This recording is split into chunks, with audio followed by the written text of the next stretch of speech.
Hey everyone, this is Millie Weaver here. I'm just going to wait a minute for people to join the feed.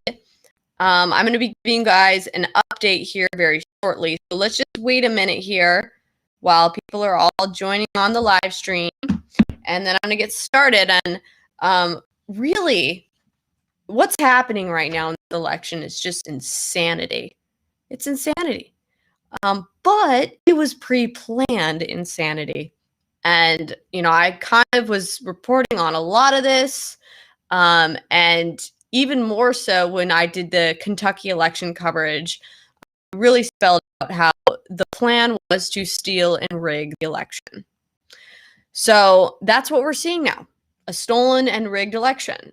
And this is the scary thing, guys. This is not the first time. Believe me, it's not the first time that America has had rigged, stolen elections. But there was something very special about 2016. But I'm not going to get into it really, but 2016 was different. And that's why President Trump was able to overcome the odds of winning an actual election that they tried to rig. They had it better mapped out and war gamed this time around. They had many things going in their favor. They had COVID-19, which was used as a weapon. We saw that. Okay, but first, Hey, Millie, yes. your connection's not that great. You might want to close some of your pages or something. All right. So, can everyone hear me okay? Everyone hear me okay? All right. So I'm just going to continue here. All right. So right now I'm in Washington, D.C. I'm in a hotel. The other day I was in the San Francisco Bay Area because I was interviewing a whistleblower. And then I was flown right back out here to Washington, D.C. to have meetings and meet with some of the teams that are heading the election fraud legal teams that are going against this crazy rigged election. So we've been meeting with them, making sure our whistleblowers' information is getting into the right hands and hoping that people are going to take this serious and actually get things to happen here. So I want to kind of give you guys, especially for those of you who haven't been along with me for the last year or so, I want to give you guys a little bit of a background as to why I know what I know and why I'm in the situation right here where I'm even being invited to come talk with some of the groups here that are heading these efforts, where you see people like Phil Klein and you see people like Sidney Powell and these other people out there heading these movements. Why would they care about what little Millie has to say? Well, I'm going to tell you why.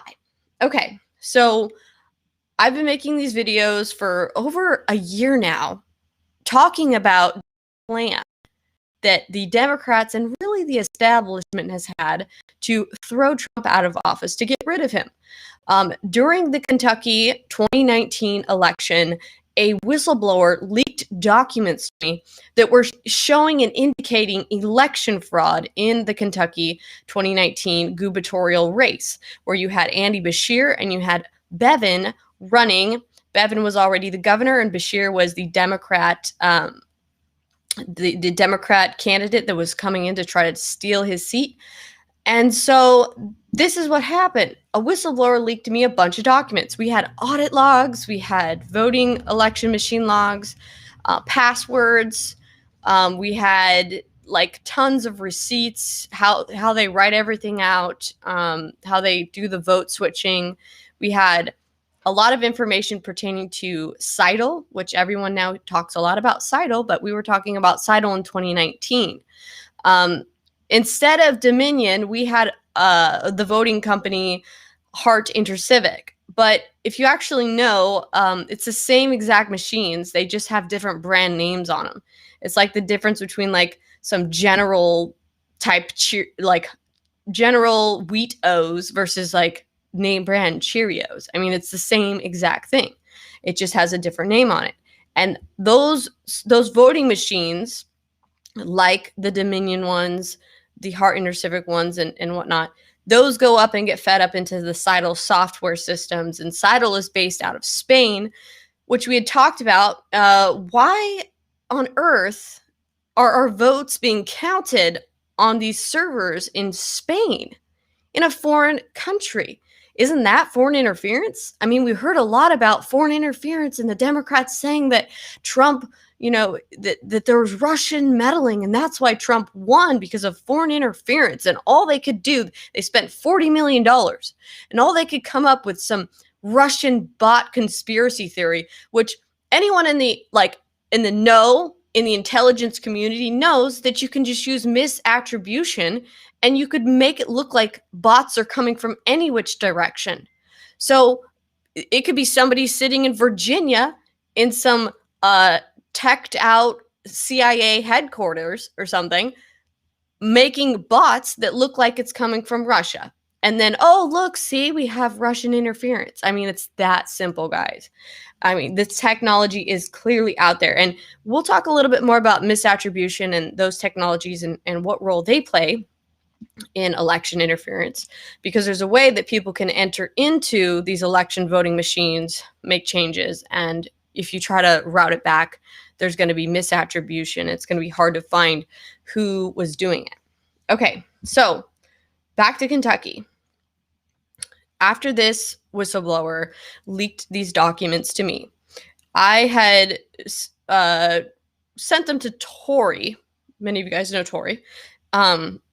Because I had happened to be on the phone with her while I was checking my inbox, and I wanted her to look over it. I wanted her to clean it just in case there were any like viruses and things like that. I didn't want to get things like that in my computer. And then she gave it back to me cleaned, and then also sent it off to Chuck Grassley. Then soon enough, we start getting contacted by many different groups. We end up getting contacted by like, attorney generals and whatnot. And I go down to Kentucky to go hand deliver an SD drive or a USB stick to Governor Bevin himself at his office.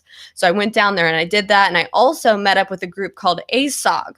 So there's this group called Allied Security Operations Group, and they are heading a lot of the election fraud efforts that have been happening. There's a guy named Phil Klein. I'm sure many of you guys have probably seen him. He's been speaking at some of these legislature hearings.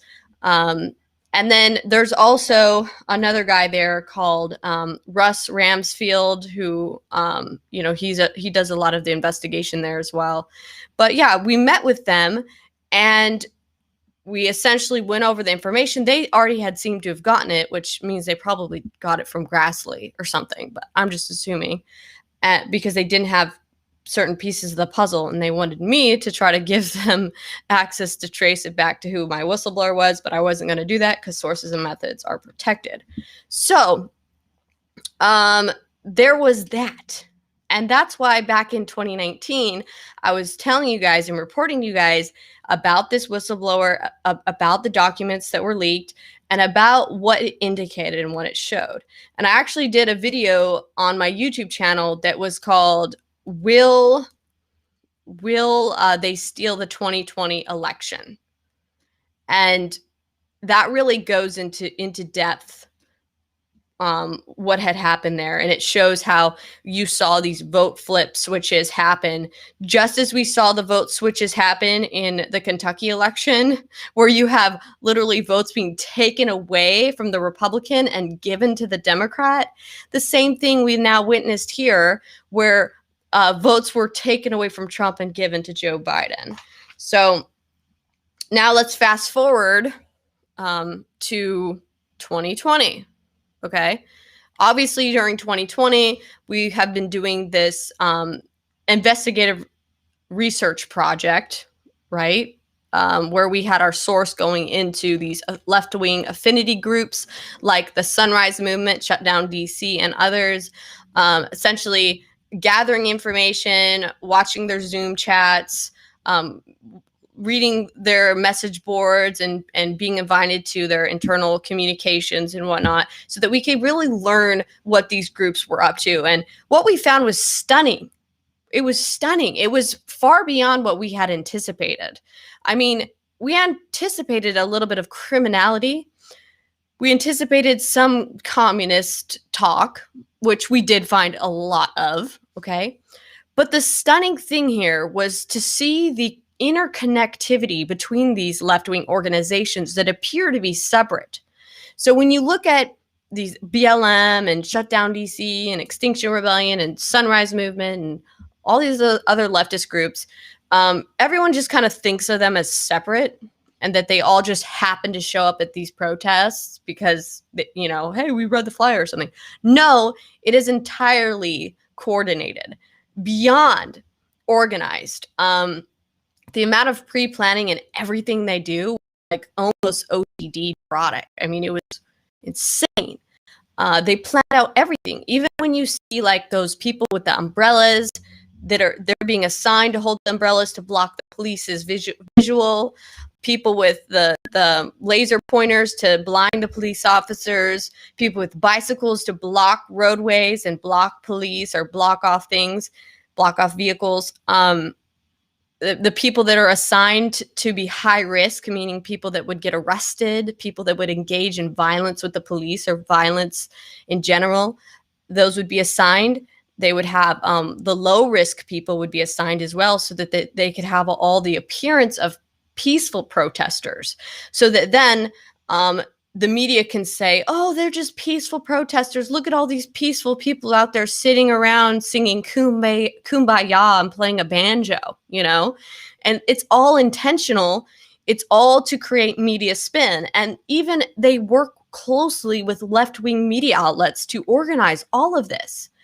Okay, so that was amazing just to see all of that organization. It's all pre-planned, even to where they already have the bail fund set up. They already have their ACLU lawyers in place, so that when people get arrested, they immediately get bailed out. They have their judges that are in the pocket, their attorney generals in the pocket. They know which cities they can let these things fly and which cities they don't do these things in. So typically you see these crazy riots and things happening in blue cities. It's because they know where they can get away with it.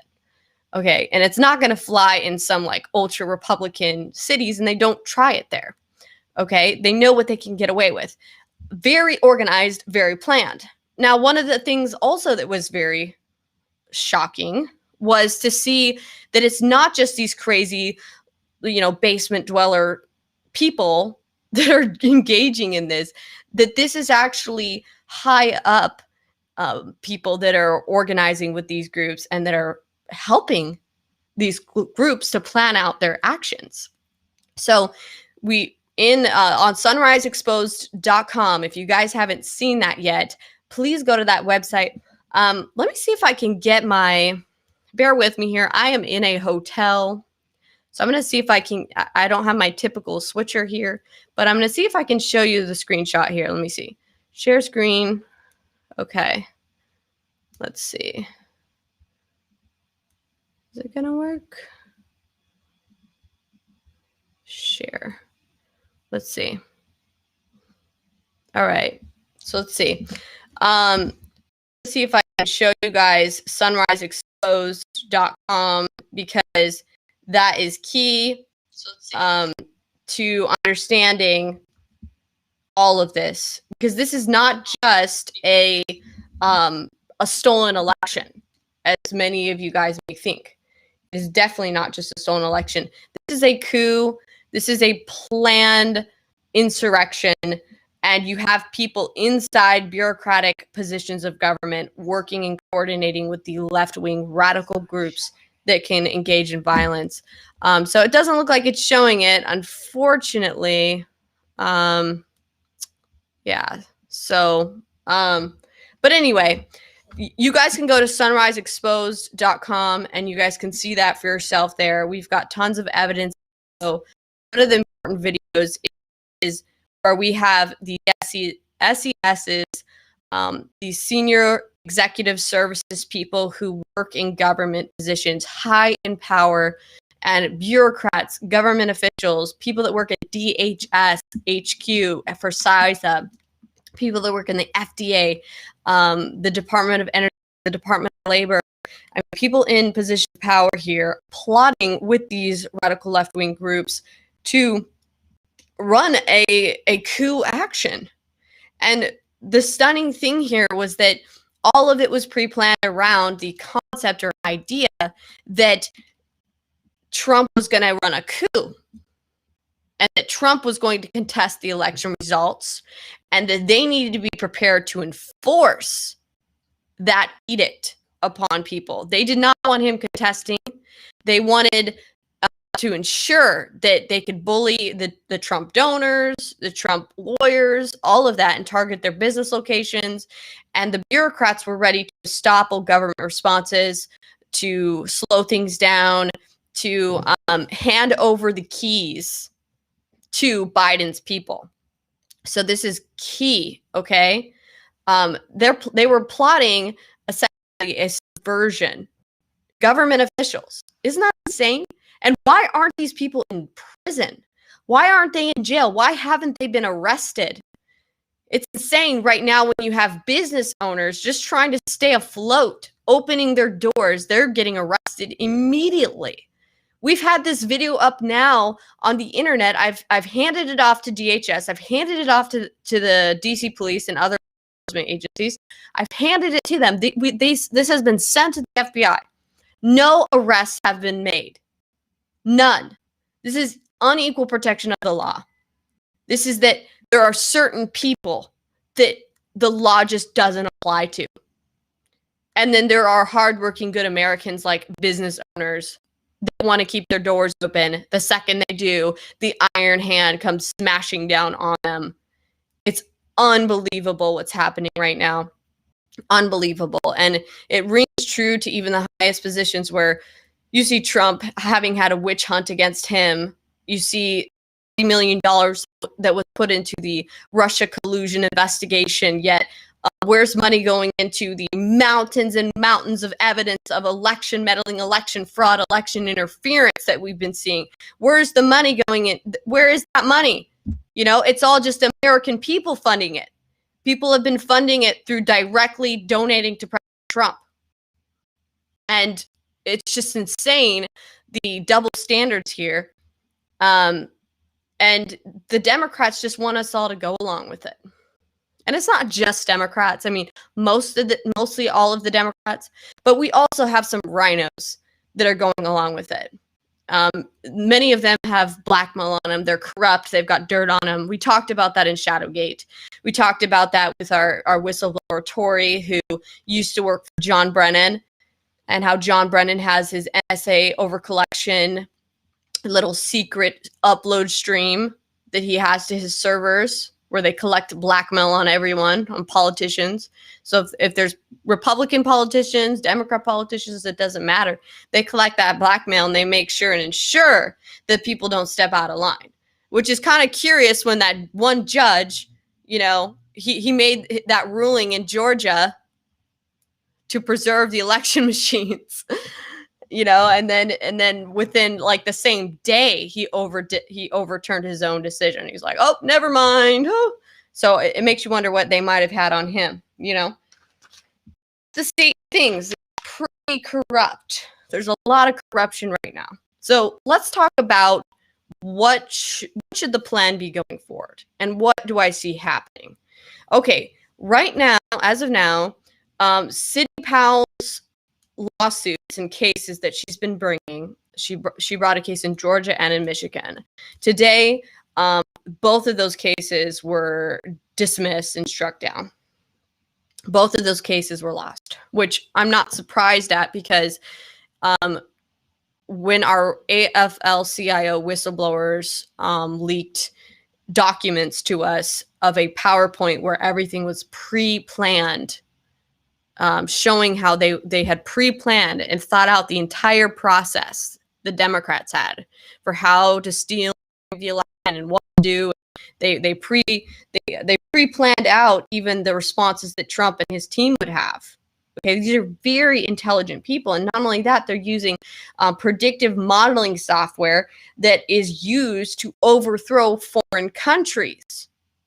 These are members of our own intelligence community and military contractors that overthrow other countries and rig elections in foreign countries and nations. And they have done this now on our own nation.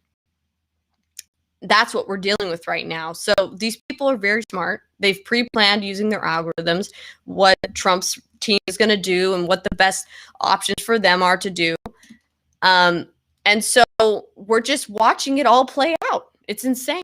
We're just literally watching it all play out. And I'm just going to say, right after the election happened and the stealing and everything, and I had my followers and whatnot, I was invited by some people affiliated with Trump's team and the lawyers out here that have been doing, a pretty darn good job. I mean, they have been. They've been the only people really spearheading all this evidence.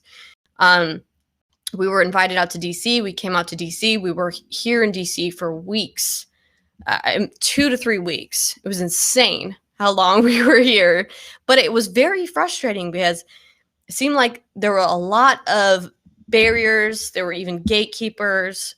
At some point, I felt like we were just spinning our wheels. Like, is anyone going to do anything with this information? We were trying to convey the message to them for the longest time. Hey, you guys are walking into the trap, the pre-planned out trap that the Democrats have planned out and set for you. They expect you to go to the courts. They expect you to try to go to the legislature, and they know that those odds work in their favor. So now when you see Sidney Powell's lawsuits all being just thrown out, it's because that's what was going to happen, and the Democrats already pre-planned it. They knew it was going to happen. I mean, think about it. The system is not set up for this large-scale, systemic voter fraud. It's just not. It's like usually there's a little bit of discrepancies here, a little bit there, but this wide-scale operation in several states, and you have teams of lawyers, like a handful of lawyers, collecting all of this information. They just didn't get it to these judges and these courts in time. They didn't, and you could read the judges' responses here. I'll read some of it. They weren't able to get some of the stuff in time, and also what they were even asking the judges to do. The judges said they can't even do that. It's not even in their power. Yeah. It says, plaintiffs did not avail themselves of the remedies established by the Michigan legislature. The deadline for them to do so has passed, the judge said. Any avenue for this court to provide meaningful relief has been foreclosed. So, I mean, this is what we're dealing with. The Democrats can spend 2 years plotting out that they're going to steal and rig this election, but Trump's team only has a matter of a couple weeks to be able to formulate their defense and get those to courts and to the legislature. It's insane. It's not fair. It's corrupt. And the amount of criminality that we've witnessed and we've seen with these whistleblowers, and even more that's behind the scenes that hasn't come forward yet. I really, truly believe that the only way around this is for Trump to do the Insurrection Act. Trump needs to do the Insurrection Act before it's too late. Because this is the thing. This is not just a rigged election. This is a coup. This is an overthrow. The American people won back their government in 2016. We didn't have our government before that. Okay? The election with Obama and everything else, even before that, was rigged and pre-planned, pre-selected. And so somehow the algorithm was broken in 2016. There were a handful of people that may or may not have been responsible for sabotaging the steal of the 2016 election that was illegally, pre-planned. But I'm not going to get too much into that. That'll come out later, their whistleblower testimony. But what happened now in 2020 with this steal, it's been being watched. There is a group of people that have been watching and monitoring, and there may or may not already be criminal investigations. So I'll just leave that at that. But I really do believe that the criminality here is so immense and it goes so far beyond just rigging of elections that Trump needs to do the Insurrection Act. And here's another reason why. We've talked a lot about Facebook, and I'm sure you guys have heard a lot of people talking about how Facebook has played a major role in this election rigging. This is a coup. This is an insurrection. Facebook has been putting up all these fact checks where they're saying AP has called the election for Joe Biden, and the election fraud, this has been disputed, or this is a hoax. And they just try to fact check everything. They try to use their algorithms to stomp out political dissidents. They ban people, put people in jail. There were some whistleblowers in Arizona that were holding rallies, and they immediately got their pages banned. They weren't even live streaming the rallies from their pages. It was like Facebook just hunted them down and deleted their Facebook pages. It's that bad. And they didn't even have political pages. They were just American citizens trying to do something about what they had seen, the corruption that they had seen. So Facebook partnered up with the Atlantic Council. The Atlantic Council has owners in it like General Jones and Military Industrial Complex, generals, big money guys. And these are the same contractors, the same generals that helped develop ShadowNet.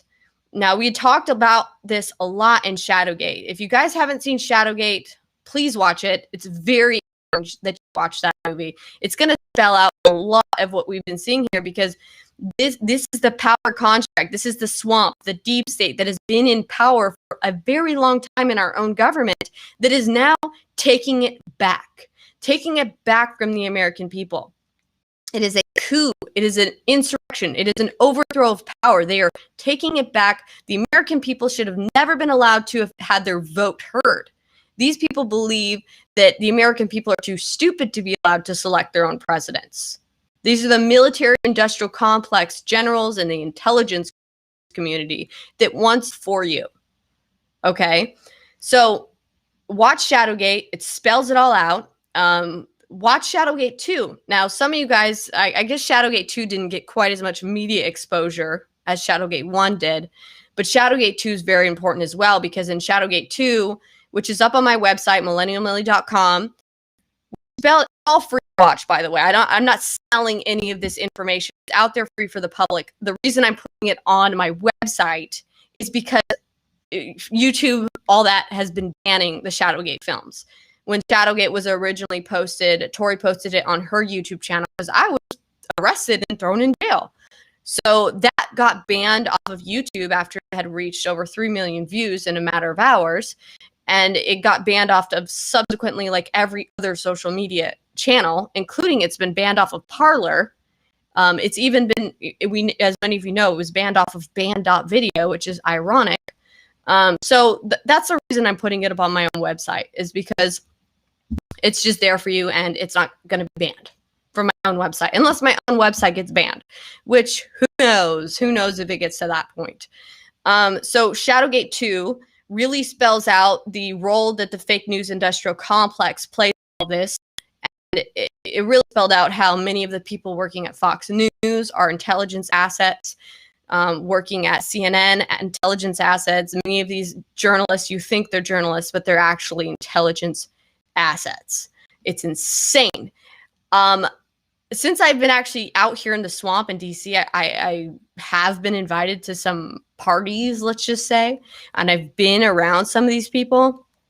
And the shocking thing here is that most of them talk like me, or they talk like Alex Jones or conspiracy theories, right? They talk like that in private at their dinner parties. But then they say, when you say, hey, why aren't you reporting on this stuff? This is very important. They go, oh, well, I don't want to be targeted. There's a lot of people that have reported on stuff, and then we get targeted, we get retaliated against, bad things happen to us. So it's not that Fox News or some of these people don't know about the things that are happening. It's that they just choose to not report it because they like the comfortability of their cush jobs with their nice paychecks. It's that simple. You guys know I don't work for any of the media outlets. I work for you. That's who I work for. You guys. And if you guys like what I'm doing, you'll support me. And I know a lot of you guys have been supporting me. That's wonderful. We need all the support we can get right now. And, you know, I like to give you guys something back when you support me and my work and my team. On my website, we sell hats and shirts and signed autographed posters and stickers and, you know, fun things like that. So if you want to support me, go to my website and make a purchase, or you could even just hit the donate button right now because, you know, these trips are expensive. They rack up a bill, you know, and a lot of money. So your help means everything to me right now because what we're trying to do is so important for our kids, for our futures. And that's really why I'm out here. Trust me, I would much rather be at home with my children, decorating the Christmas tree, getting ready to enjoy the holidays. But unfortunately, the election has been stolen. Democracy has been undermined. There's a coup going on right now against our sitting president of the United States.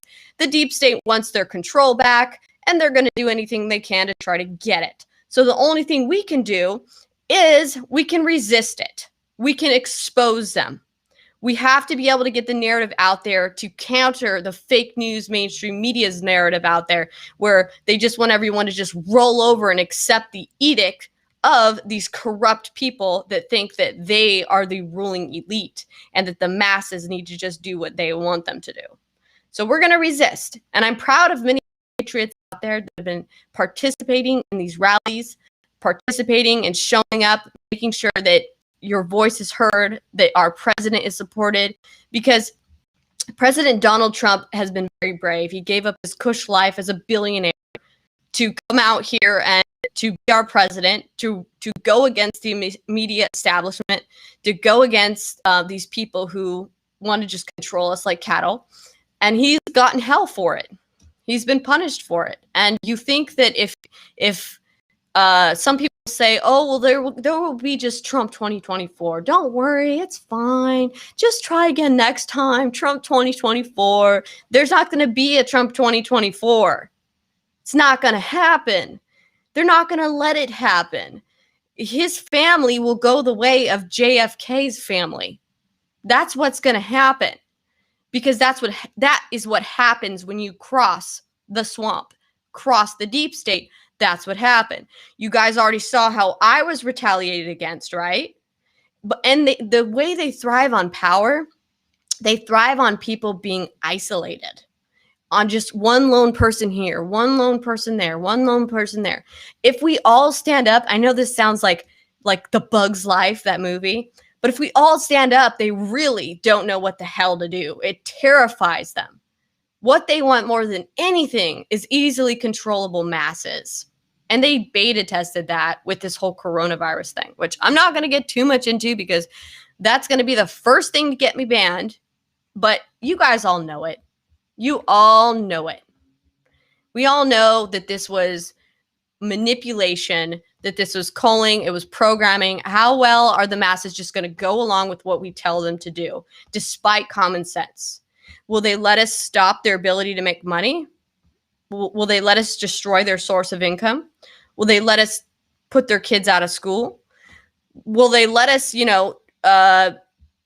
ban them from social activities? Will they let us ban and stop Thanksgiving? I mean, what will they let us do? What can we get away with in the name of fear mongering? And so that powerful weapon is now coming right back around. Oh no, we need to shut down again. Gavin Newsom says so, but he's obviously so concerned. That's why he's sitting at the table with a bunch of his friends, drinking, enjoying himself, with not a concern in the world about catching the unnamed virus. Okay, these people are not concerned at all. Okay, it's a control system. Control system. So anyway, guys, I'm going to be keeping you guys updated with more information as it comes.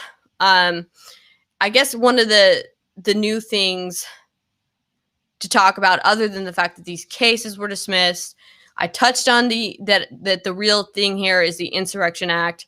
And the reason why is because all of this was pre-planned, and now Trump's lawyers and legal team are literally walking into the pre-laid out plan. And how the Sunrise Movement, these leftist affinity groups who are working with bureaucrats, department, state people, senior executive services members, our government, the stay behind basically that Obama left. I mean, they're working with AOC, they're working with Chuck Schumer, have her in our Zoom chats. I mean, we have communications with them and Chuck Schumer. They're working with the Biden campaign beforehand. These groups are also being funded and directly supported by the AFL-CIO, the major federation of unions, which inside that major federation of unions is the American Postal Workers Unions, the teachers unions, many of these unions. And the AFL-CIO and these unions, they all pre-planned out that this election season, because of COVID-19, they said, oh, we need to focus all of our efforts instead of door knocking and canvassing because, you know, social distancing. We need to focus instead all of our efforts into making sure that our union members fill the precincts. We want our people to be the poll workers because we need more precincts. We need more voting locations. All right. So they created all these pockets of more voting locations because of social distancing, right? They filled all these precincts with their union workers and paid them to do so. And then GOP people panic. You hear about all this, like the GOP having shortages for their observers because they needed even more now to be working these different locations. And the Democrats were all prepared for this. This was all their plan. They fully thought this thing out. And even when there were the GOP poll observers there, but most of them were thrown out of the building. You had these agitators, these left-wing Democrats who were there to be like, you're bioterrorists, you're mask slipped, get out of here, you're kicked out. You have to stand 30 feet away so you can't actually see what we're doing because the virus. It was insane. And you know, all the votes, Trump winning, all the swing states, he's got a good, cushiony margin of votes there. It's like, he's got this. We all knew, we were all like, yeah, he's got this. But see, those of us that know how the stealing happens, we're like, okay, let's watch and wait. Let's see it happen. And even President Trump called it out in his speech that night where he said, oh, we won, but you just wait and see what's going to happen. This is going to be, you know, watch all these votes trickle in at the middle of the night. And they did. Joe Biden got like, you know, 138,000 or 134,000. No, it was 138,000 votes. Boom, out of nowhere, just to him. None to Joe Jurgensen, none to Trump, none to that other guy, Howie. Just to Joe Biden, because that's normal. And, you know, we can have all the statisticians, all the people analyzing the data in the world, point out all the irregularities, they point out how it's all bogus. But the Democrats know the time is working for them. They know how the judges say, oh, sorry, you didn't get enough to us in time, or sorry, we don't have the power. Many of the people in the legislature, we're seeing now that some of these legislature members may have actually been in the polling centers themselves stuffing ballots on video. So it's like, no wonder some of these legislators are just ignoring it and acting and brushing off and acting like, oh, there's no evidence, there's nothing to see here. When literally Rudy Giuliani has massive folders full of evidence lined up on the table. He's got like, I have so much evidence and whistleblowers and affidavits under penalty of perjury here. You know, it would take a long time to go through. They've got mountains and stacks of evidence, yet mainstream media says there's no evidence. There's none. And our fact checkers say it. No evidence. And, you know, I can't imagine how longer I'm even going to be on any of these social media channels. I'll be here as long as I can, as long as I'm allowed to, because I need to reach you guys. I need to get this information out to people. But the censorship is really kicking into high gear. It's really kicking into high gear. So if I ever do get banned, you guys know that you can find me at my website, millennialmillie.com. So if you can't find me on any of these social media platforms anymore, there's the website. That's the next thing. yeah, I mean, it's getting pretty bad, guys. It's getting pretty bad. I would say Trump needs, like I said, do the Insurrection Act, arrest these criminals, arrest the people that we already have evidence of, like those who work in the SESs, those who work in the bureaucratic positions of government that we even have on video admitting to crimes in our Sunrise Exposed videos that it's on the website, Sunrise Exposed. Literal people in our government admitting to crimes, admitting to plotting an insurrection, to plotting subversion, orchestrating this with these leftist groups that go out there and burn down buildings, that engage in violent terrorism and extremism. That is serious. And not only do we have that, I've not been touching on the Patrick Berge aspect, where we had Patrick Berge on for Shadowgate. He talked a lot about the military-industrial complex. He talked about the creation of ShadowNet and how the military-industrial complex created ShadowNet, which is a psychological warfare application that was designed and created to run psychological warfare, psyops, on our enemies. People like in Afghanistan, people in foreign countries, those who want to like bomb people, blow people up, or go blow themselves up. This was meant to target enemies in a warfare zone.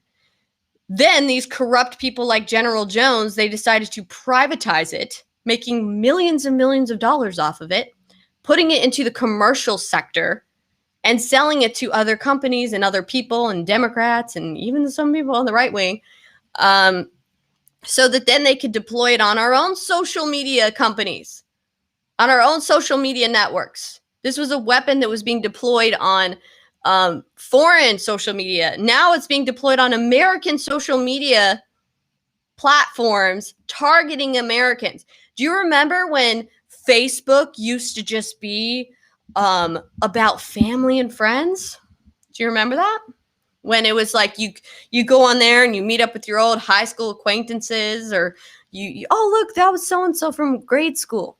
Oh wow, look at my cousin's baby. Or that's what they all lured us into. They all lured us into. And Facebook was not just some company created by Mark Zuckerberg. Okay, it was not. The intelligence community was fully there in the foundation and creation of that entire thing. So they lured us all there, and then they cranked it on. They turned on the psychological warfare applications, and lo and behold, it very quickly changed into a politically volatile atmosphere, didn't it? And then there were those who tried to hack the system and use it to disseminate truth, disseminate real information to the people. But it's just the whole thing has been getting out of control.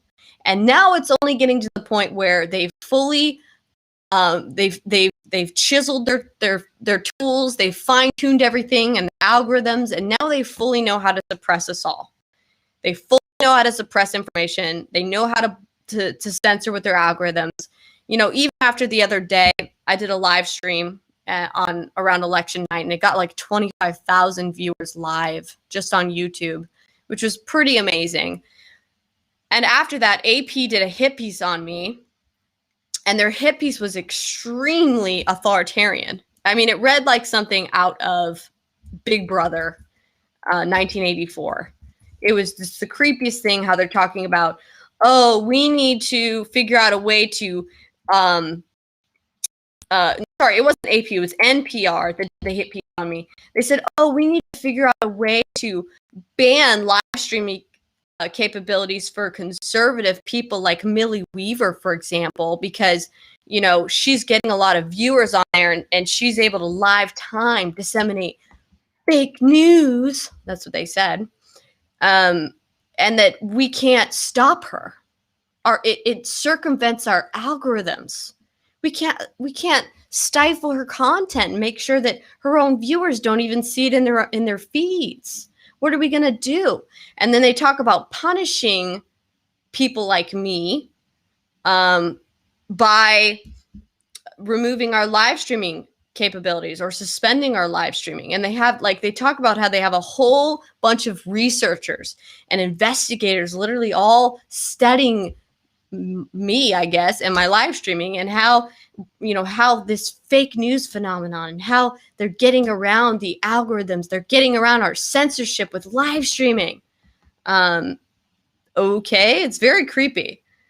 Someone said this is where content moderation frontier. Okay, so this is where the content moderation frontier is right now, said Renee DiResta, a misinformation researcher at Stanford's Internet Observatory.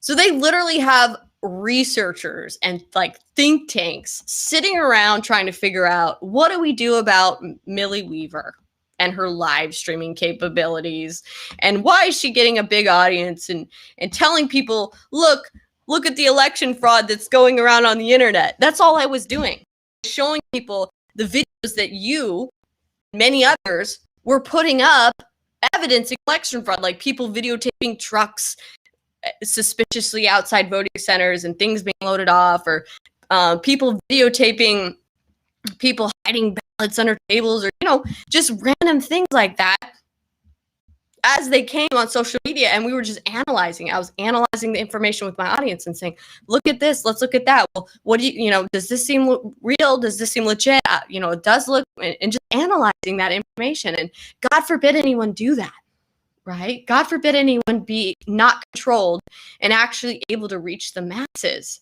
That's what they're terrified of. So that's what it makes me think, that they're probably not going to let me continue on this way for much longer. You know, YouTube has completely demonetized my YouTube channel. Completely. They said harmful content. That's what they classified my channel as, to demonetize it. And they didn't even specify what video or what on there was harmful at all. And they just demonetized it. And this is the messed up part, okay? They're still running ads on my videos. So they demonetized my channel, meaning I literally don't collect a penny. I don't collect a cent from them, from YouTube, for revenue or any of that. Yet they're still running ads on my videos, and they're making money off my content. And to whom that money is going, I don't know. I mean, it's probably just going to YouTube. Probably. But I think that's pretty unethical, wouldn't you say? It's pretty unethical. I need a charger for this computer. He's going to help me with that. But anyway, that's just the current state of the censorship that's going on with social media. And it's no wonder that, you know, they're using these psychological warfare applications on social media, and they don't want people destroying that and pulling the curtain open and saying, look, here's the man behind the curtain. You know, they can't have that, because then the fun show's over. See, they want people fighting with each other. They want us all at each other's throats. They want family members fighting against family members. And that's what they have. That's what they have. They want this division, and they want absolute control. Because, you know, it allows them to control the situation. When you have a divided America, they can control the narrative. They'll censor. You have people that are so tribal mindset, like it's like a football team, that many of these Democrats are just ignoring. And when I'm saying Democrats, I mean like just random people, like even some of my family members, even that have fallen victim to this and the brainwashing. They don't even want to look. They just, no, you guys are all, you know, sore losers. And it's like, you guys won't even look at the fact that there's literally like video evidence of election fraud and election meddling. This is how they stole it from Bernie Sanders. They've been stealing elections for a very long time, and it's not just on the Republican side that they're stealing it. They pick and choose. The Democrats had their votes stolen. They voted for Bernie Sanders both in 2016 and even the 2020 election, they had voted for Bernie both times. But one time they got Hillary and one time they got Biden because they got what was pre-selected for them. We don't have free and fair elections with that. That's not okay. There's a serious problem here. The deep state has control. And what did they justify in developing all the software and all the capabilities for rigging and stealing and hacking elections? Oh, so that we can do it in foreign countries. They've been doing it in foreign countries. They have been doing it in foreign countries. And they have the ability to do it here. So anyway, I'm just rambling on here. Sorry, guys. But I wanted to just give you guys that little update. I'm sure we're going to be having a lot more meetings while I'm out here in D.C. I know that there is a rally coming up here in Washington, D.C. on the 12th. It's a massive Trump rally. It's the end of that large Trump rally that's touring across the United States. It's making several stops, and the final stop is going to be in Washington, D.C. on the 12th. I might be going to that. We will see. But if you guys can make it out to that, that would be awesome. Anyway, thank you guys all for supporting, and I commend those of you guys who are taking action and getting out there and letting your voices be heard. And those of you guys who are volunteering, you're taking your energy towards trying to take back our country. So thank you guys. This is Millie Weaver, signing off.